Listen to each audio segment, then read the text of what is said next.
Hello friends, welcome back to PHP आपको।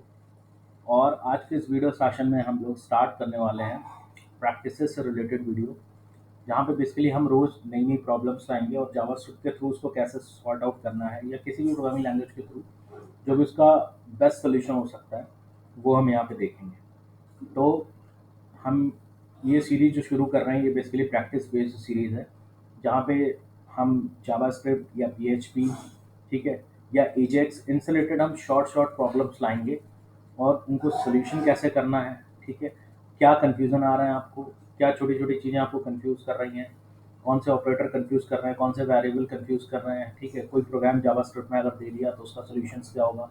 इस तरीके के तमाम इंटरव्यूज रिलेटेड क्वेश्चंस या प्रॉब्लम्स ये हम अब इस सीरीज़ में शुरू कर रहे हैं। तो आज जो पहला हमारा प्रोग्राम्स है वो practice1.html, और इसमें हम जो पहला प्रोग्राम करने वाले हैं वो हम करेंगे एक एरे से रिलेटेड। ठीक है, अब प्रोग्राम क्या है मैं पहले बता देता हूँ।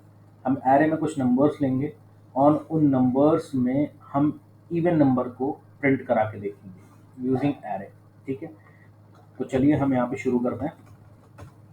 अब कोई भी रैंडमली प्रोग्राम हो सकता है। अगर आपको कोई प्रोग्राम आपको लगता है कि ये प्रोग्राम या इसकी प्रैक्टिस होनी चाहिए या इस तरीके से कैसे सोल्यूशन हो सकता है या क्या कंफ्यूजन है, क्या सोल्यूशन है, तो आप कमेंट में वो चीज़ लिख सकते हैं। उसका भी उससे रिलेटेड वीडियोस हम बना देंगे या उससे रिलेटेड सोल्यूशन हम प्रोवाइड करेंगे।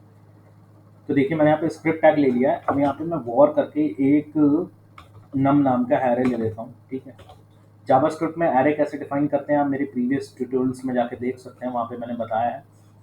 तो यहाँ पे मैं एक एरे ब्रैकेट्स लिए, इसमें मैं कुछ नंबर्स ले रहा हूँ, जैसे 1, 2, 3, 4, 5, 6, 7, 8, 9, 10, 11, 12, 13, 14, 15, 16, 17, 18, 19, 20, 21, 22, 23, 24, 25, 26, 27, 28, ठीक है। इस तरीके की मैंने एक बड़ी सी लिस्ट ले ली है, आप लोग देख रहे हैं, इसको मैंने एरे में डिफाइन कर लिया है।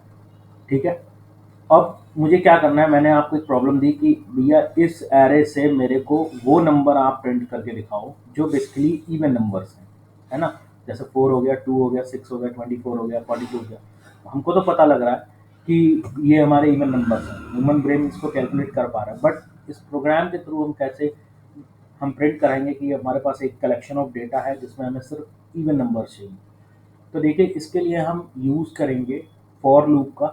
ठीक है, और एक इंडेक्सिंग का भी हम इसमें यूज़ करेंगे। कैसे, देखिए, जो इवन नंबर की कंडीशन होती है वो कुछ इस तरीके की होती है कि अगर हमने कोई भी नंबर हमारा है, ठीक है, और उसको हम modular divided by 2 equal to 0 कर देते हैं, ठीक है, और अगर उसकी वैल्यू 0 आ जाती है तो वो हम बोल देते हैं कि वो इवन नंबर है। ये इवन नंबर की कंडीशन होती है। ठीक है, ये इसको बोलते हैं मॉड्यूलस डिवीजन। ये बेसिकली रिमाइंडर चेक करता है कि रिमाइंडर 0 आ रहा है नहीं आ रहा है। अगर हम सिंपल ये लगा देंगे तो ये सिर्फ चेक करेगा कि हाँ शॉर्ट आउट हो गया, ठीक है, इसको रिमाइंडर से कोई मतलब नहीं। ठीक है, बट इसको बोलते हैं मॉड्यूलस डिवीजन। ये जो परसेंटाइज बोला जाता है इसमें इसको मॉड्यूलस डिवीजन बोलते हैं। और ये बेसिकली रिमाइंडर चेक करता है। तो किसी भी नंबर को अगर हम 2 से डिवाइड करने के बाद ये रिमाइंडर अगर इसका 0 के इक्वल आ रहा है, मतलब अगर हम 4 को डिवाइड करेंगे तो 2 से डिवाइड हो जाएगा और रिमाइंडर बचेगा 0, तो that means 4 is an even number.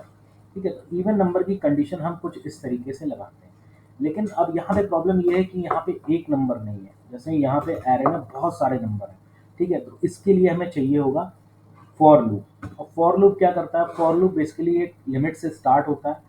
ठीक है, और जितना आप उसको देंगे कि इस लिमिट तक आपको चीज़ों को प्रिंट कराना, उस लिमिट तक वो चलता रहता है। तो फॉर लूप भी आप जाके देख सकते हैं, मैंने वाइल और फॉर में डिफरेंस भी बताया हुआ है, बहुत सारी चीज़ें एक्सप्लेन की हुई हैं, जाके आप चेकआउट कर सकते हैं। अब देखिए मैंने फॉर लूप दिया और यहाँ पे मैं एक वेरिएबल दे रहा हूँ आई, जिसकी स्टार्ट मैं कर रहा हूँ 0 से। क्यों कर रहा हूँ 0 से, क्योंकि जो हमारा एरे होता है वो 0 से नंबरिंग स्टार्ट करता है। मतलब अगर कोई पहला एलिमेंट्स है, जैसे यहाँ पे 1 है, तो इसकी इंडेक्शन मतलब ये 0th पोजीशन पे है।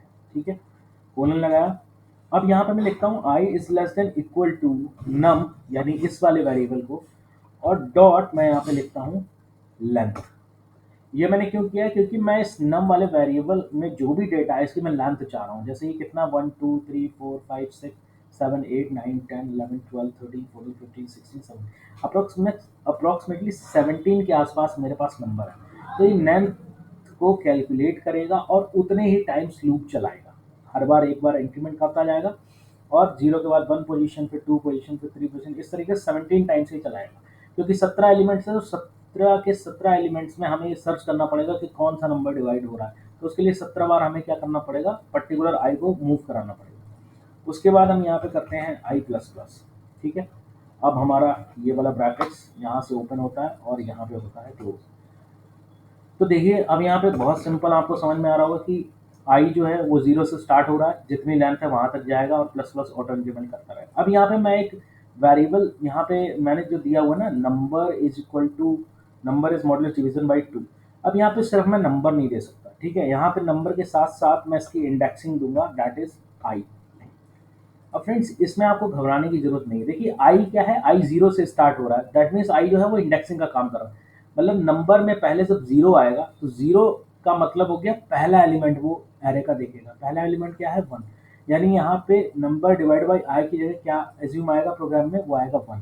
1 डिवाइड बाई 2 इक्वल टू 0, मतलब इसमें जो है रिमाइंडर 0 नहीं होगा, तो ये ऑड नंबर हो जाएगा, मतलब ये प्रिंट नहीं होगा। ठीक है, इसी तरीके से जब आई की वैल्यू 2 होगी, मतलब सॉरी 0 से 1 होगी, तो यहाँ पे आई की वैल्यू 1 आएगी। अब नम ऑफ 1 का मतलब है कि 1 इंडेक्सिंग पे कौन सा नंबर है, तो 1 इंडेक्सिंग में नम वाले वेरिएबल में 7 है, तो ये 7 को चेक करेगा। इस तरीके से ये सारे नंबर्स को चेक करेगा, जो जो इंडेक्सिंग इसको मिलती जाएगी। ठीक है, और यहाँ पे सिंपली हम लिख देते हैं बहुत ही छोटा सा बेहतरीन सा, यहाँ पे लिख देते हैं डॉक्यूमेंट डॉट राइट।